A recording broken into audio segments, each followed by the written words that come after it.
ఎందుకు? ఎందుకంటే దయ్యాలు తిరుగుతాయి కాబట్టి. అవునా, చూసినావా నువ్వు దయ్యాన్ని ఎప్పుడైనా? ఏ అల్లరి చేయకుండా వాడు చెప్తుంది. ఎట్లుంటాయిరా? మీనేమో నెత్తి మొత్తం కిందికి అవుతుంది. ఇంకా ఇంకా కొంతమంది చాక్లెట్ ఇచ్చే దాన్ని చంపేసి కిటికీలు తీసాడు. ఏంది ఏంది అర్థం కాలేదు.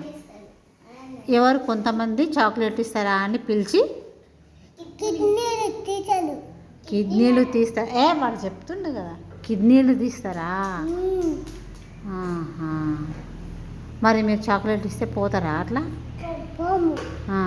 నీకు ఎవరన్నా పిలిచి మేము ఇంకా పోకుండా వాళ్ళు గుంజుకపోతే మేము పోకుండా ఆయన కూకుంటాం, ఏడ్చుకుంటా కూకుంటే ఇంకా ఎవరన్నా అన్న ఫోన్ ఇవన్నీ అడిగి ఇంకా మా డాడీకి ఫోన్ చేసి డాడీ దొంగలు బతకపోతున్నారా అని చెప్తే బండి వేసుకొని ఉరికొచ్చారు.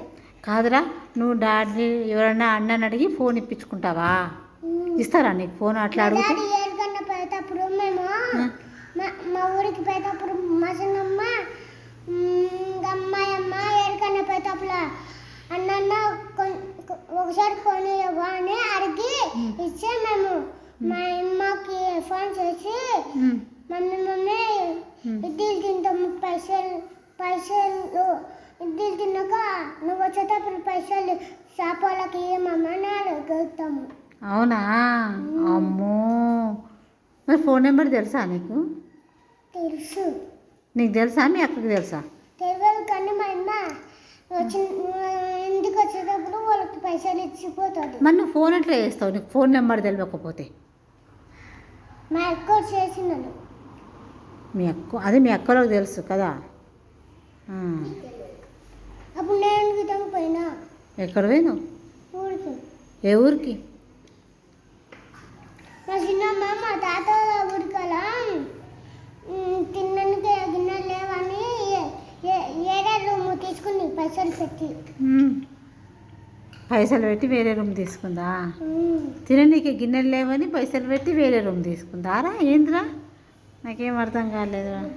కానీ ఎందుకు ఏడ్చినారా?